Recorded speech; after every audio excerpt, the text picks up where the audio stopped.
Excelência. Muito obrigada.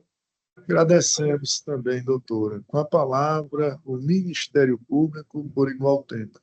Excelentíssimo senhor desembargador presidente da Primeira Câmara Criminal do Tribunal de Justiça do Estado do Ceará, senhor Mário Parentelfo Neto, excelentíssimos senhores desembargadores, integrantes desta Câmara, senhora Lígia Andrade de Alencar Magalhães, senhor Francisco Carneiro de Lima, minhas atenciosas saudações, excelentíssima senhora Viviane Pinheiro de Paiva, que ocupa a tribuna de defesa, os demais advogados que estão na sala virtual, senhora Larissa Sacramento Marinho, Paulo, César e a Lívia, todos os servidores da Justiça, cumprimento-os atenciosamente, policial militar que faz a nossa segurança. Continuando aqui nossa breve incursão sobre temas escritos ou relacionados à obra de José de Alencar, escritos por eles. Ele diz: a vida não é como uma página do livro. Nós não podemos voltar e reler aquilo que não entendemos. O Ministério Público, apresentando sua manifestação no julgamento desse habeas corpus criminal, impetrado em favor de Alexandre Barluzzi e Beatriz Alves da Cruz, contra o ato do juiz de direito da Vara Única da Comarca de Cruz. O pedido formulado pela defesa se resume em duas coisas: revogar a medida de monitoramento eletrônico impostas a Beatriz Alves Cruz e o relaxamento da prisão preventiva de Alexandre Barluzzi, sob a alegação de excesso de prazo e ausência de justa causa para a denúncia quanto ao crime de associação para o tráfico. Após a análise dos autos, conclui-se pelo conhecimento parcial da impetração e, na parte conhecida, a denegação da ordem com os seguintes fundamentos, senhora relatora. Revogação do monitoramento eletrônico de Beatriz Alves da Cruz. A tese de revogação ainda não foi apreciada pelo juiz de origem, inclusive já tem um parecer favorável do Ministério Público, como bem citou a advogada, estando pendente de decisão lá no processo de origem que tramita na comarca de Cruz. Assim, se deferirmos esse pedido, configura uma indevida supressão de instâncias, não podendo ser conhecido por essa Corte de Justiça. Com relação a isso, entendemos que deve ser conhecido pelo juiz de Cruz. Excesso de prazo na formação da culpa de Alessandro Barluzzi. Bem, a denúncia ela foi primeiramente oferecida ao Núcleo de Custódia Regional e Garantia de Sobral, mas depois os autos foram remetidos à Comarca de Cruz. O prazo para apresentação de resposta à acusação ainda não se iniciou porque depende da decisão de recebimento da denúncia, citação válida do réu. Entendemos que não há mora processual caracterizada, tampouco uma desídia judicial. Com relação à ausência de justa causa para o crime de associação para o tráfico, como apresentou a advogada, doutora Viviane, com relação a Alessandro Barluzzi, a denúncia, nós entendemos que ela atende os requisitos previstos no artigo 41 do Código Penal. Ela descreve os fatos, ela individualiza as condutas e apresenta os elementos de convicção plausíveis que o Ministério Público vislumbrou ao analisar os autos. O argumento da defesa, que a denúncia pareceria de justa causa, porque somente imputa ao paciente o delito de associação para o tráfico, mesmo após a manifestação em audiência de custódia, que afastou a capitulação com relação à corréa Beatriz Alves da Cruz, entendemos que esse argumento não se sustenta. Por quê? Porque a decisão proferida numa audiência de custódia, ela possui um caráter precário e limitado. Ela não possui força vinculante para obstar uma análise posterior da existência de indícios de associação criminosa a partir do conjunto fático probatório que o Ministério Público analisou para ofertar a denúncia. A análise da suficiência da prova deve ocorrer também, além disso, no curso da instrução criminal, não sendo cabível, na via estreita do habeas corpus, analisar a profundidade desses argumentos. Entendemos, pois, que o Ministério Público entende que deve ser conhecido parcialmente o habeas corpus, na extensão conhecida de denegar a ordem ou inexistência de ilegalidade ou abuso de poder que justifique a concessão da tutela constitucional. Contudo, Recomenda-se que o juízo processante imprima maior celeridade na marcha processual, a fim de evitar atrasos injustificáveis que possam trazer ou configurar o constrangimento ilegal. É assim que se manifesta o Ministério Público. Concedo a palavra à eminente relatora, desembargadora Lígia, para a leitura do projeto de emenda. Passo a ler o meu projeto de emenda.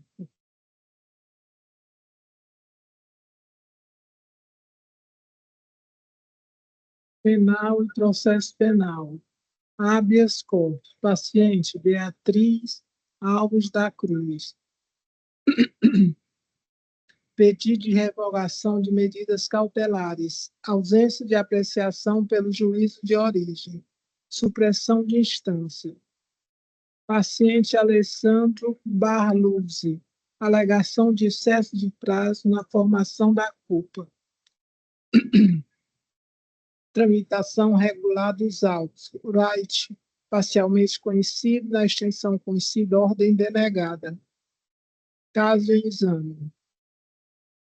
Habeas corpus impetrado em favor de Alexandre Barluzzi e Beatriz Alves da Cruz, apontando-se como autoridade coatora o juiz de direito da Vara Única da Comarca de Cruz, nos autos do processo número 020-1952, dígito 93.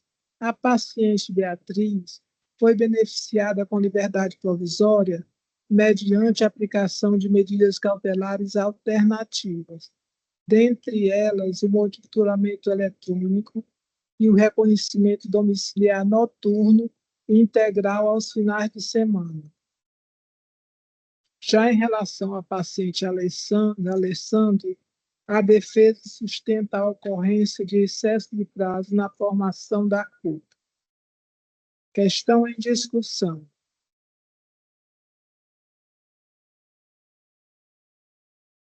A questão em discussão consiste em saber se é cabível, em sede de habeas corpus, a apreciação originária do pedido de revogação das medidas cautelares impostas à paciente Beatriz Alves da Cruz, sem prévia análise pelo juízo de primeiro grau.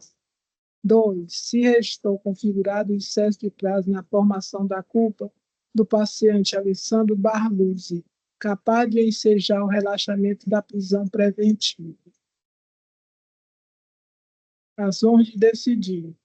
No tocante à paciente Beatriz Alves da Cruz, verifica-se que o pedido de revogação das medidas cautelares, em especial da monitoração eletrônica e do recolhimento domiciliar, não foi formulado perante o juiz de origem, a quem compete a análise inicial de pleito dessa natureza. Assim, não cabe a essa instância adentrar no mérito na matéria, sob pena de supressão de instância. 4. Quanto ao paciente Alessandro Barluzzi, não procede a alegação de excesso de prazo. Consta dos autos que o réu foi preso em 5/6/2025. Em audiência de custódia, a prisão em flagrante foi convertida em preventiva, diante da gravidade concreta da conduta, da expressiva quantidade de droga apreendida e do risco de reiteração delitiva, reforçado pelo fato de o acusado já ostentar condenação transitada em julgado, circunstância que demonstra a habitualidade delitiva e afasta a suficiência de medidas cautelares diversas. Na sequência, o juiz de primeiro grau ratificou a decisão em 7/6/2025, mantendo a prisão preventiva e determinado diligências complementares. Ademais, houve o desmembramento dos autos em relação à correia Beatriz Alves da Cruz, providência que evidencia a regularidade do andamento processual. Dessa forma, constata-se que o feito vem tramitando regularmente, sem qualquer paralisação indevida ou inércia judicial, sendo os prazos processuais examinados sob o prisma da razoabilidade e da complexidade da causa. Dispositivo habeas corpus parcialmente conhecido e na extensão cognitiva, ordem denegada. É como voto. Como voto o desembargador Carneiro Lima. Eu acompanho o voto da relatora. Também acompanho o voto da desembargadora Lígia, em todos os seus termos, ratificando o voto provisório já exarado.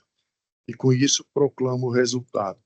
A primeira Câmara Criminal, por unanimidade de votos, conheceu parcialmente da ordem para denegá-la. Na sequência, chamo o item 49, roteiro de pauta. Item 49.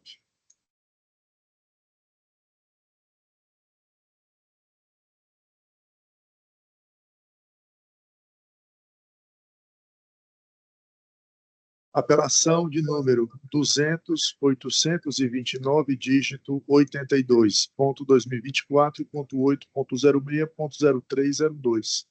Apelante Sebastião da Silva Diniz. Apelado Ministério Público. Relatoria da desembargadora Lígia e revisão do desembargador Carneiro Lima. Inscrito para fazer sustentação oral, Sua Excelência o doutor advogado José Márcio Teixeira Saraiva, a quem concedo a palavra pelo tempo de 15 minutos. Nós estamos localizando o doutor José Márcio nos nossos registros de presença na sala virtual. Mais uma vez chamo o doutor José Márcio Teixeira Saraiva, ou quem possa substituí-lo com representação nos autos para fazer sustentação oral. Bom, não havendo manifestação, ficará para ser proclamado o resultado no final da sessão, sem sustentação oral. Passamos agora para o item 46, roteiro de pauta. Apelação de número 200.212, dígito 31.2024.8.06.0300. Apelante Francisco Gaires Lopes de Orlando e outro. Apelado do Ministério Público, relatoria da desembargadora Lígia e revisão do desembargador Carneiro.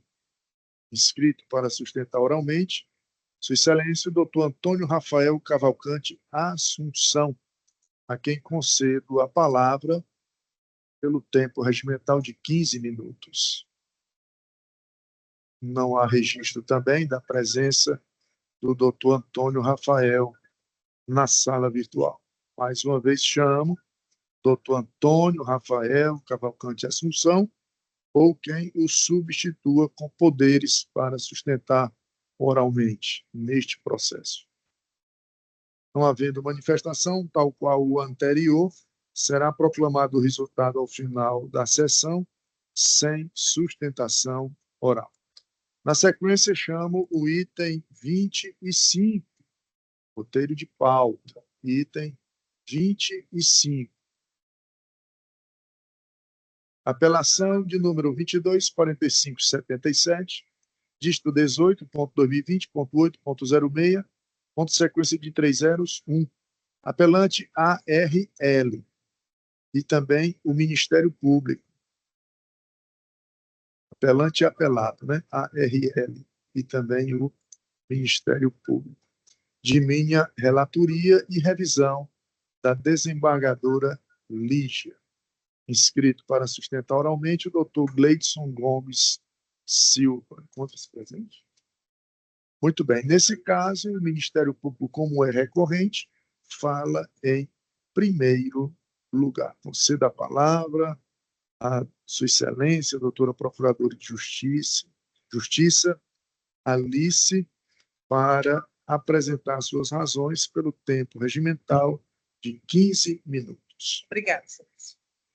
Excelentíssimo senhor desembargador presidente da primeira Câmara Criminal do PJ Ceará, senhor Mário Teófilo Neto, excelentíssimos senhores desembargadores, integrantes desta Câmara Criminal, senhora Lígia Andrade de Alencar Magalhães, senhor Francisco Carneiro Lima, atenciosíssimas saudações, excelentíssimo senhor doutor Gleidson Gomes Silva, que ocupa a tribuna de defesa, senhora Larissa Sacramento Marinho, Paulo, César e Lívia, todos os servidores, eu saúdo muito atenciosamente, senhor policial militar que faz a nossa segurança, os advogados e defensor público que estão na sala virtual, meus cumprimentos atenciosos. O Ministério Público vai apresentar sua sustentação oral em recurso interposto contra uma sentença interposto contra uma sentença proferida nos autos da ação penal que tramitou na 12ª Vara Criminal da Comarca de Fortaleza.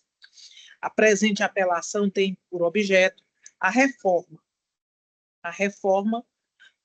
parcial da sentença de primeiro grau proferida no dia 18 de outubro de 2024, que condenou o réu Abraão Rodrigues Lima pela prática de estupro de vulnerável contra sua enteada, Emily Thalita Feitosa Alves, impondo-lhe a pena de 22 anos e 6 meses de reclusão em regime fechado, e absolveu o corréu Demilson Silva Matos por insuficiência de provas quanto aos abusos cometidos contra outra adolescente, outra menor, Maria Eduarda Martins Guzmão. O Ministério Público requer a condenação de ambos os réus pelos crimes de estupro de vulnerável contra Maria Eduarda Martins Guzmão, diante da robustez dos elementos probatórios colhidos nos autos que demonstram com clareza e muita coerência a materialidade e a autoria dos delitos. A sentença reconheceu a prática de atos libidinosos graves por parte de Abraão Rodrigues Lima contra a menor Emily Thalita Feitosa Alves, sua enteada, entre os anos de 2018 e 2019, incluindo conjunção carnal, felação forçada, toques íntimos e agressões físicas. Sempre um crime contra desta natureza são muito indigentes, mas a gente tem que falar sempre disso. A materialidade foi confirmada pelo laudo pericial, que atestou ruptura imenal antiga, corroborando com os depoimentos firmes da vítima e também das testemunhas nominadas como a Priscila, a Adriana, a Ed e a Maria Evandina. Quanto aos abusos cometidos por Abraão contra Maria Eduarda Martins Guzmão, sua sobrinha por afinidade durante o ano de 2016, e por Denilson Silva Malta, seu primo, durante o ano de 2019, a sentença absolveu ambos, com fundamento de ausência de provas suficientes. Vamos lá. O Ministério Público discorda dessa conclusão. Nós vamos agora apresentar nossos argumentos. A vítima, Emily, ouvida em depoimento especial e que pese o trauma sofrido, conseguiu expressar as violências sofridas na ocasião de suas declarações, afirmando, conforme descrito, que seu padrasto abusava sexualmente todos os domingos, quando sua mãe se ausentava de casa, situação que perdurou até os seus 11 anos. Detalhou que o acusado alisava sua barriga, seus seios, suas nádegas, tocava sua vagina por cima da roupa enquanto dormia e também observava tomar banho, acrescentando que já presenciou o ocorrido beijando na boca de sua irmãzinha mais nova. Disse que conversou com sua prima Maria Eduarda e ela confidenciou também que sofria os abusos sexuais praticados pelo seu padrasto, Abraão. Relata também, os relatos, as declarações dessa vítima, da Emily, estão em sintonia com o que ela relatou em sede policial, quando foi ouvida também na Delegacia de Combate à Exploração da Criança e do Adolescente. E ela relatou uma série de abusos sexuais praticados pelo apelante Abraão Rodrigues Lima, dizendo que ele tirou sua roupa, fez ela colocar na boca o pênis dele, e disse também que, na ocasião, confirmou os abusos praticados também contra Maria Eduarda, aduzindo que somente no mês de janeiro desse ano, a declarante contou para Maria Eduarda, sua prima, e ela lhe revelou que Abraão também havia tocado as partes íntimas dela.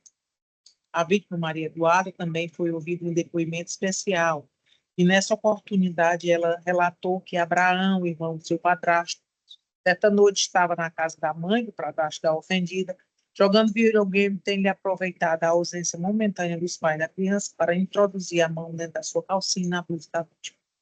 A depoente informou também Em conversa com Emily, ela informou que seu padrasto, no caso o Abraão, estava abusando sexualmente dela. Daí elas decidiram contar os fatos à genitora de Eduardo.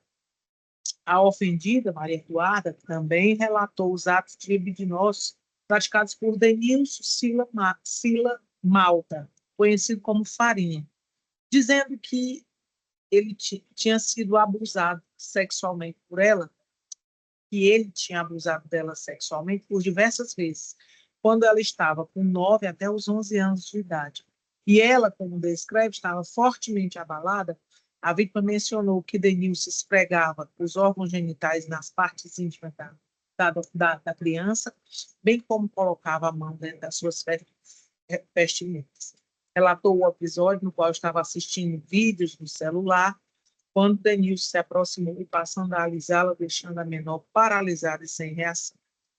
Esses depoimentos dessas crianças foram fortalecidos pelos depoimentos das demais testemunhas colhidos na instrução processual.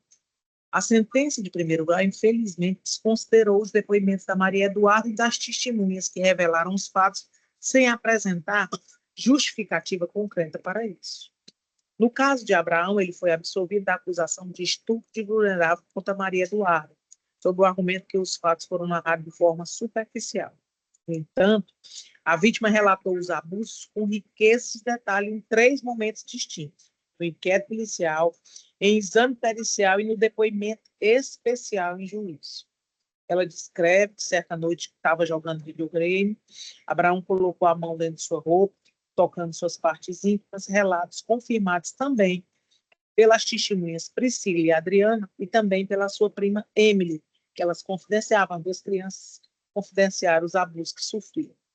Quanto a Demilson, a sentença também desconsiderou os relatos de Maria Eduarda, como também os da mãe de Maria Eduarda, da tia de Maria Eduarda e da avó de Maria Eduarda, baseando-se apenas em depoimentos de defesa. Todos esses depoimentos, desses testemunhas arrolados pela defesa, todas essas pessoas eram ligadas ao réu. Maria Eduarda só relatou os abusos após conversar com sua prima Emily, as 2 crianças, quando ambas perceberam que estavam passando por situações semelhantes.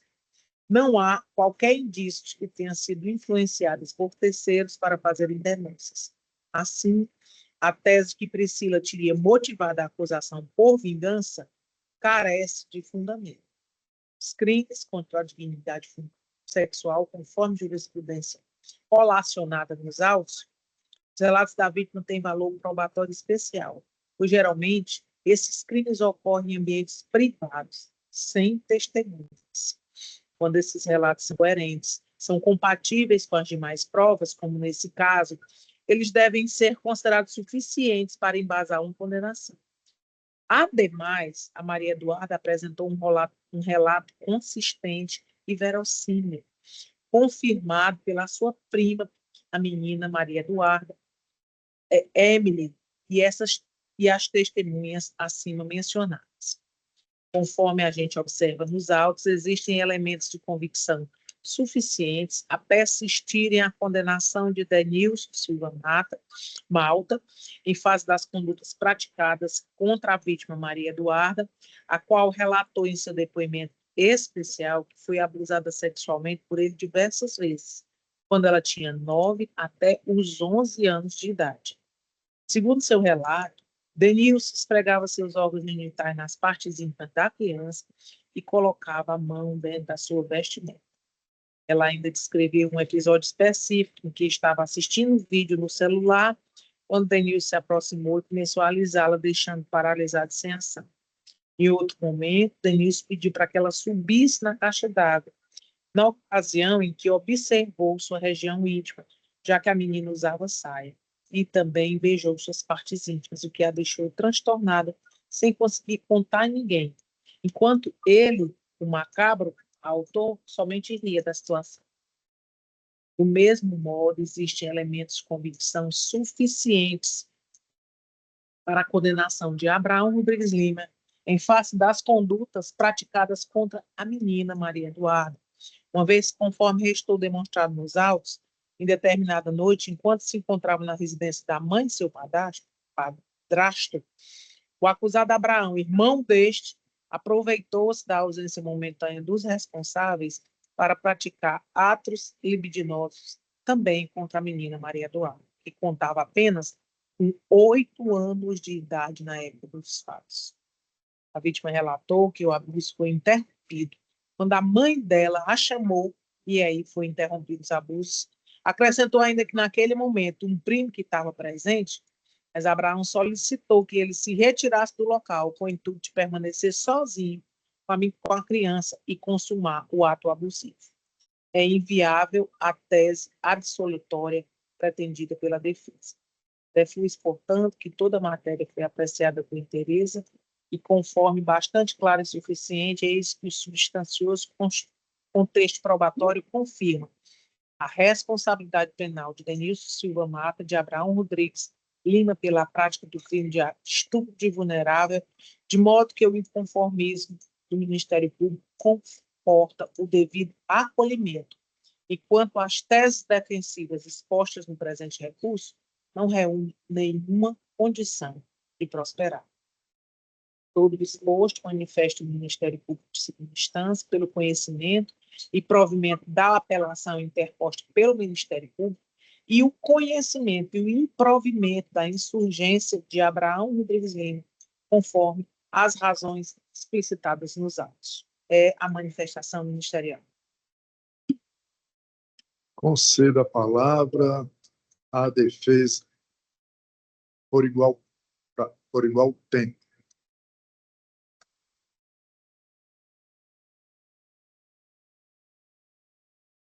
Doutor, o microfone do senhor está desligado. Desculpa. Boa tarde a todos.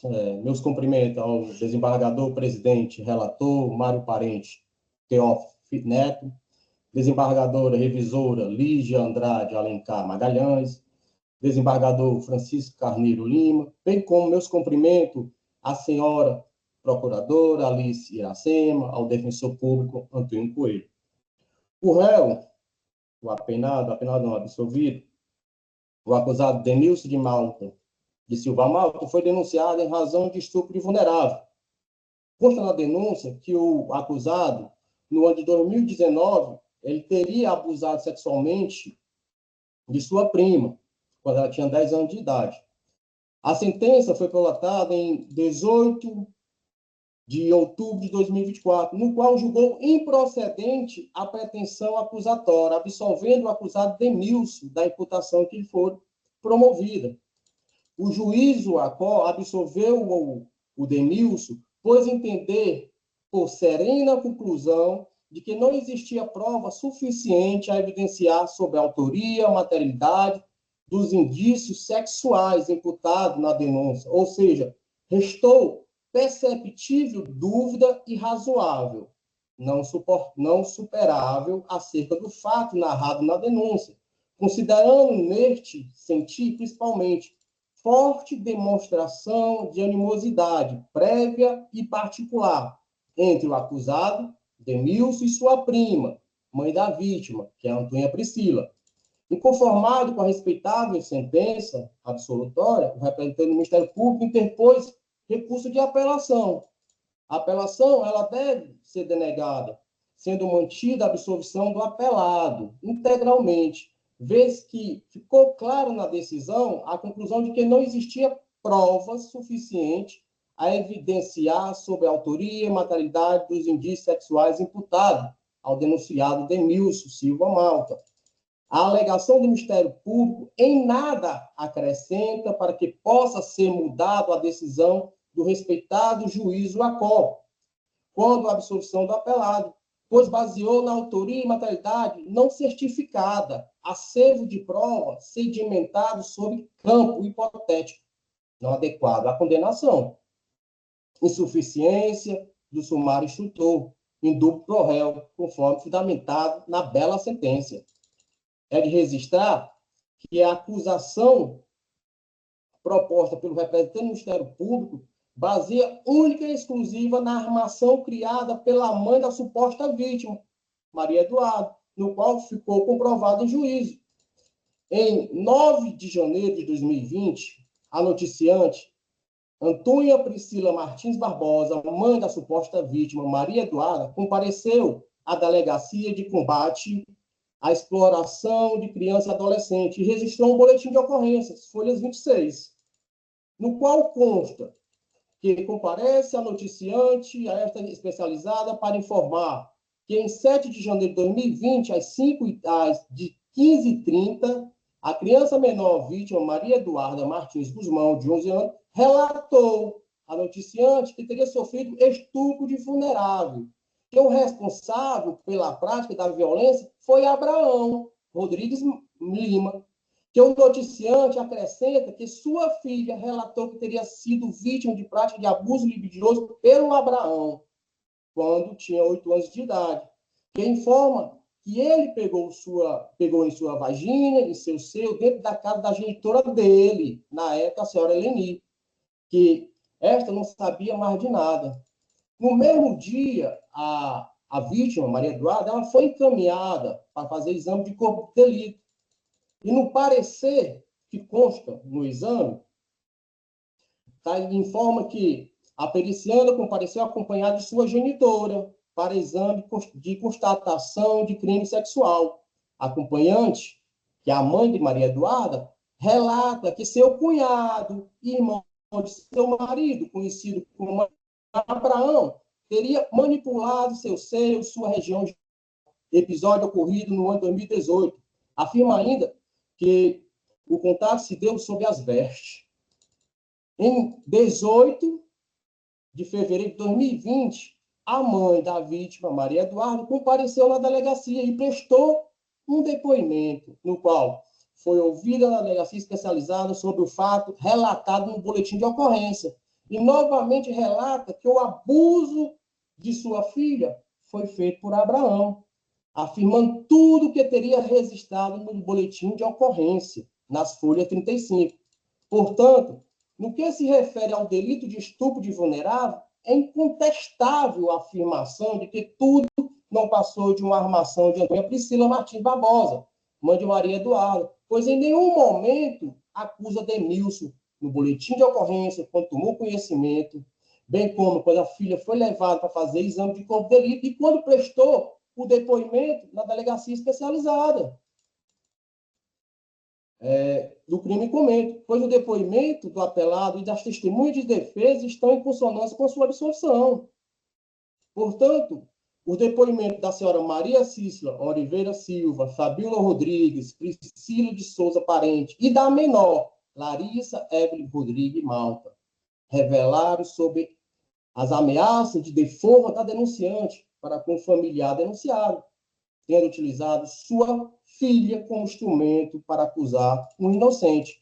É de registrar que a dona Maria Cícera Oliveira Silva, testemunha de defesa, é irmã da senhora Maria Evani da Silva Martins, que é a mãe de Antônia Priscila, genitora da suposta vítima, Maria Eduarda, no qual desmentiu as acusações mentirosas criadas por sua sobrinha, contra o Denilson, pois esclareceu em seu depoimento prestado em juízo que o acusado Denilson só ia às vezes à casa da irmã, Maria Evani, e ficava na calçada por volta das 16, 17 horas, e que nunca soube que sua sobrinha tinha sido abusada por ele. Disse mais ainda que o acusado trabalha das 7 às 16, e que o acusado e Antônia Priscila, mãe de Maria Eduarda, já teria discutido e ficaram mal, tendo a genitora de Maria Eduarda ficado com muita raiva dele, ao ponto de presenciar a Antônia Priscila ameaçando, pois estava ajeitando o cabelo na casa da mãe de Maria Eduarda e viu quando o Denilson passou, o acusado, e a mesma disse: você vai ver o que eu vou fazer, você vai me pagar. Só que não sabia como seria feito. O apelado, Denilson, é agente de saúde, trabalha das 7h30 às 5 horas da tarde, com 1h30 de descanso e alimentação, sendo incompatível ele comparecer na casa de sua tia Evani todos os dias, às 11 horas até ao meio-dia, vez que não trabalha no bairro do Henrique Jorge, conforme frequência do horário de trabalho que se encontra anexo nesses autos, folha 353 a 371. A segunda testemunha de defesa, também ouvida em juízo, a Fabiola Rodrigues Duarte, também já presenciou a Antônia Priscila, genitora da suposta vítima, Maria Eduarda, ameaçando o Denilson, dizendo que é dele está guardado. O motivo disso foi por causa de uma discussão que eles tiveram. A senhora Priscila de Souza Parente, também testemunha de defesa, ao prestar o seu depoimento em juízo, esclareceu o motivo por que a suposta vítima teria fugido de casa, Maria Eduarda, ela tinha fugido, pois não tem nada a ver com abuso, mas sim porque era agredida, tanto pela mãe como pelo padrasto, se não fizesse as coisas em casa. E que tinha conhecimento da rixa entre Antônia Priscila, mãe de Maria Eduarda, e o acusado Denilson. E presenciou também ela dizendo: o que eu puder para fazer prejudicar o Denilson, eu vou fazer. E o que era dele estava guardado. E ainda acrescentou: o que era dele estava guardado. Então está mais que comprovado que Antônia Priscila estava determinada ao ponto de usar a própria filha para acusar um inocente. O mais importante, Excelência, foi o testemunho da Larissa, através do depoimento da Larissa Evelyn Rodrigues Malta, ouvida em juízo por meio de depoimento especial. Cai por terra toda a armação criada por Antônia Priscila em acusar o seu primo Denilson, pois Larissa revelou em juízo que a suposta vítima, Maria Eduarda, lhe abriu o jogo, pois lhe disse que só acusou o Denilson Malta, seu tio, naquele negócio, porque o Breno pediu, senão ele iria se separar da sua mãe e mataria seu gato. O Breno é o padrasto de Maria Eduarda, no qual o irmão dele é o Abraão, que tinha abusado das meninas. Pelo conteúdo da prova produzida, restou demonstrado que Denilson Silva Malta foi acusado inocentemente, pois tudo não passou de uma armação, a vingança da genitora da suposta vítima. Pois quando ouvida em juízo, a senhora Antônia Priscila conta uma história fantasiosa com o objetivo de prejudicar o Denilson. A suposta vítima, Maria Eduarda, ao prestar declarações, acrescentou fatos não noticiados pela sua mãe, nem pela sua amiguinha Emily Thalita, quando registrou o boletim de ocorrência, realização da perícia, nem quando prestou declarações na delegacia especializada, referente a seu primo Denilson, o segundo acusado. O que deixa claro que a versão foi criada após um desentendimento entre o acusado, Denilson, e a genitora. Se for expurgada a palavra da vítima e de sua genitora, Priscila, vez que são bastante contraditórios, pois ambas inovam em juízo com fatos inexistentes, notoriamente parcial e tendencioso, nada mais resta a delatar a autoria do fato, tributado aleatoriamente ao denunciado. Então, não bastasse isso, não consta nos autos a elaboração de estudo psicológico sobre a vítima, Maria Eduarda, apto a respaldar uma condenação, vez que sua genitora relatou em juízo que levava a suposta vítima a psicólogo, sem qualquer comprovação.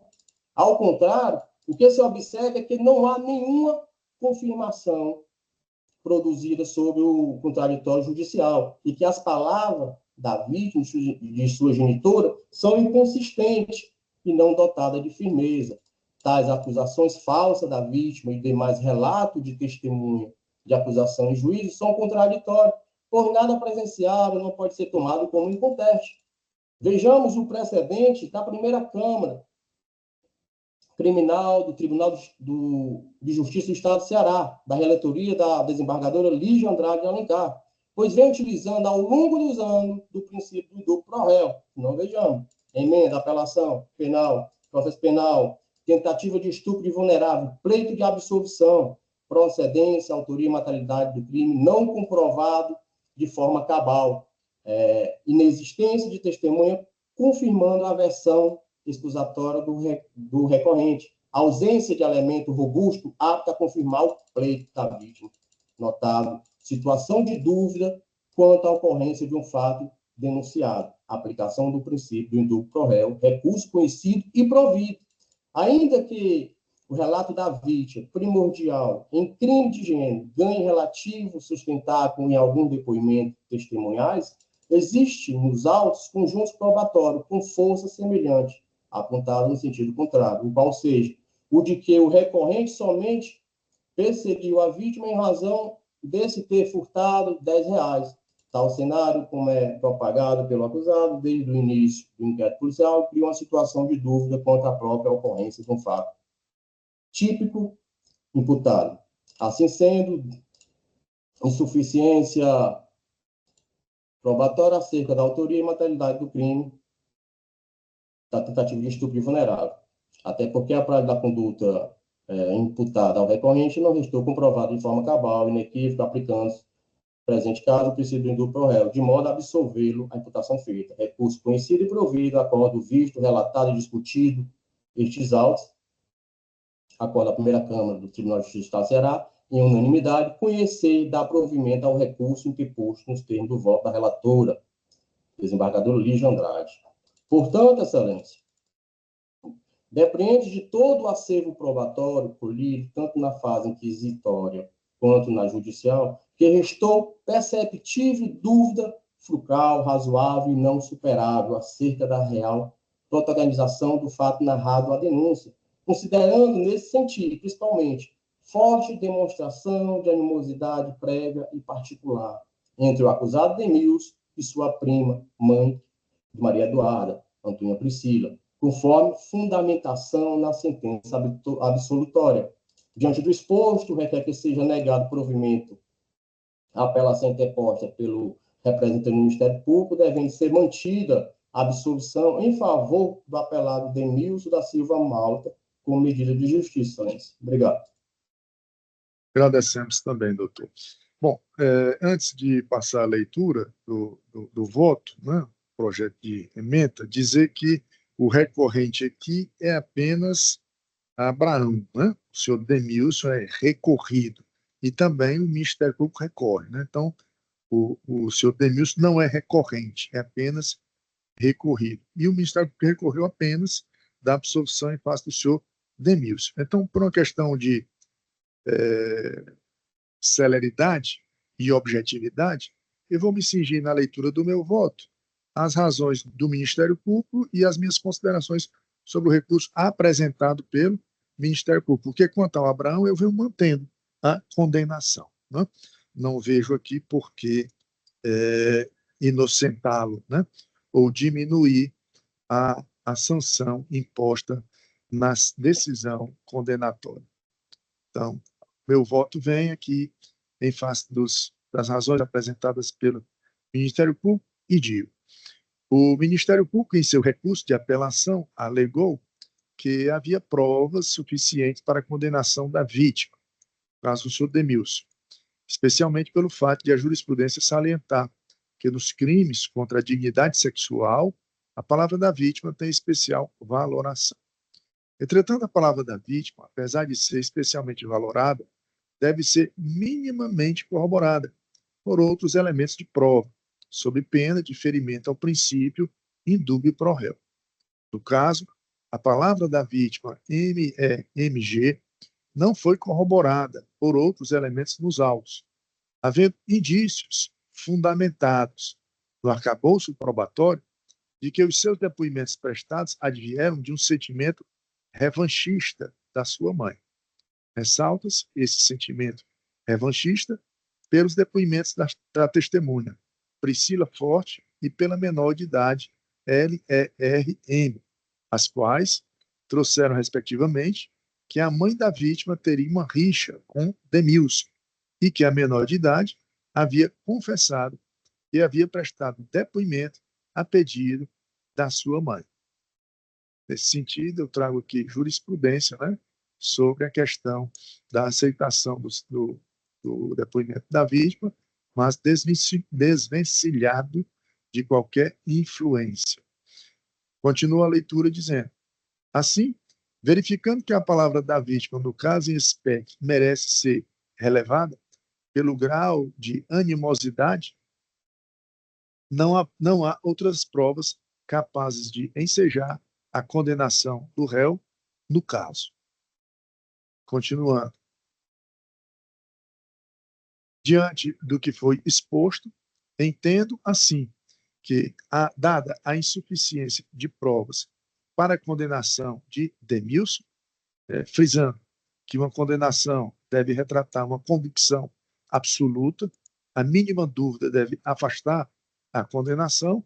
Por essas razões, venho então mantendo a absolvição deste réu e mantendo a condenação do outro pelas razões apresentadas na decisão atacada.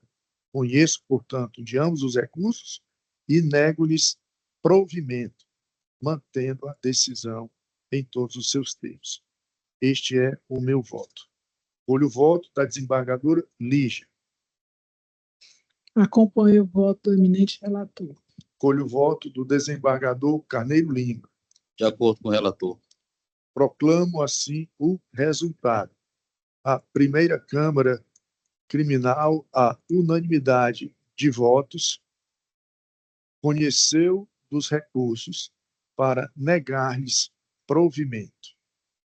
Passamos ao item 32 do roteiro, que traz apelação criminal. O último processo a ser julgado com pedido de sustentação oral.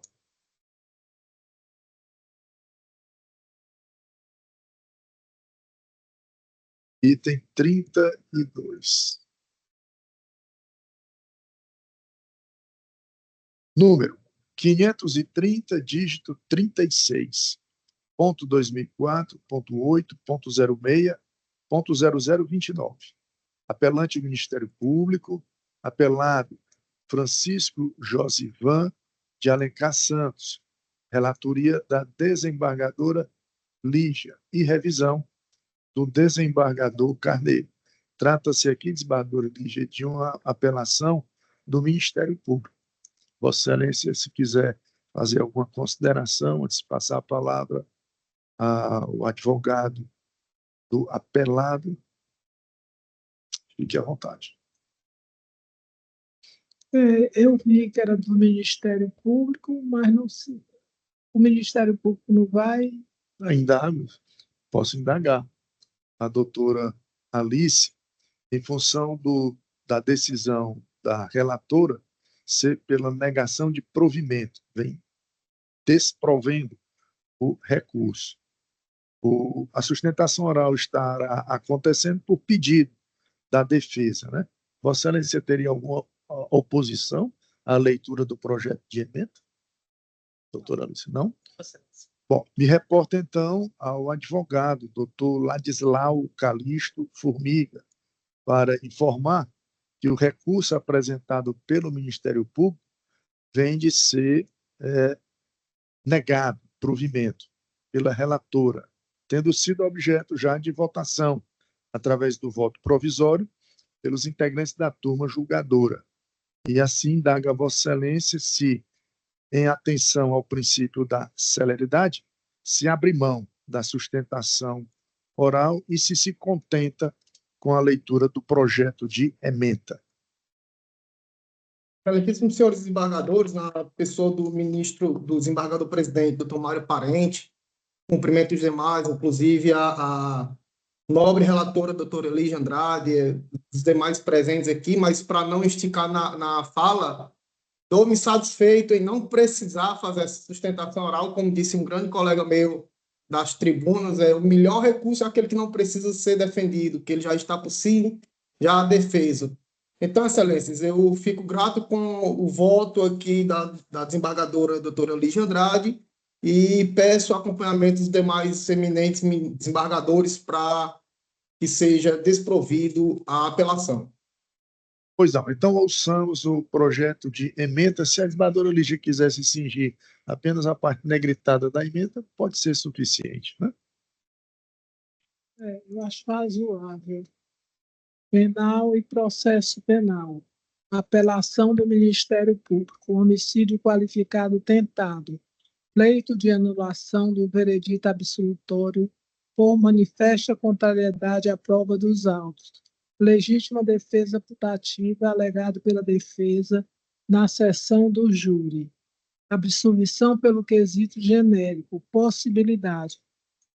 Existência de razões mínimas para acolhimento pelo júri da tese de legítima defesa putativa. prévia rixa entre as partes, tio e sobrinho.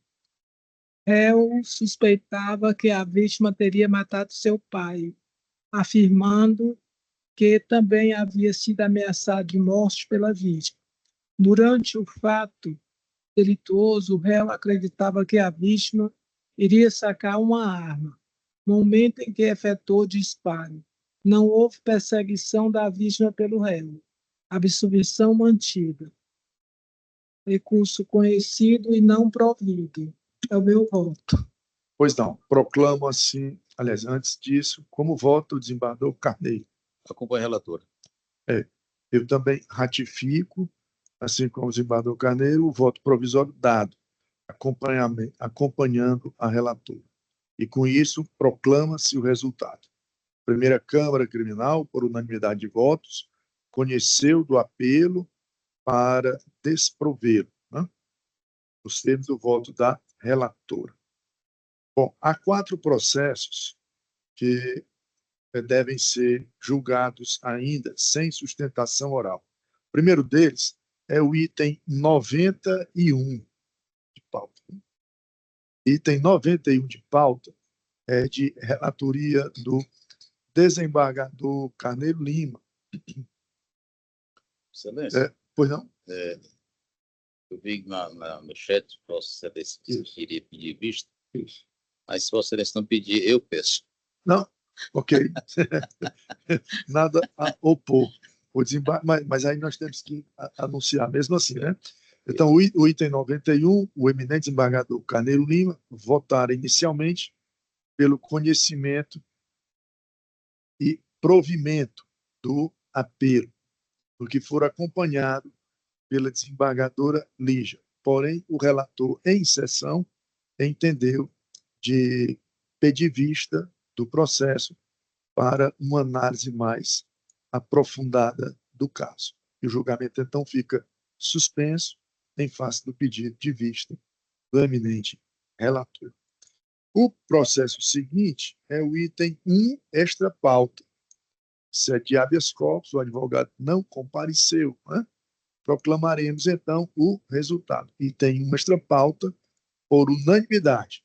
Foi conhecida a ordem e concedida. Perdão, e denegada. Conhecido o habeas corpus e denegado. O item 49 de pauta, também, o patrono faltou a sustentação oral.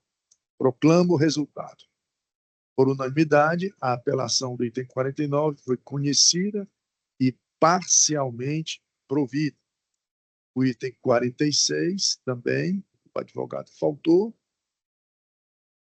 e o resultado é proclamado nos seguintes termos. Por unanimidade, foi conhecido o apelo e desprovido. Doutora Larissa, mais algum processo? Não, né? Quantos feitos efetivamente julgados em 4 horas de sessão? 139 processos julgados durante os nossos trabalhos. Antes do encerramento, algum registro a ser feito? Não os havendo, desejando uma boa noite a todos e agradecendo a Deus por mais uma tarde de trabalho, declaro encerrada a presente sessão. Boa noite a todos. Boa semana.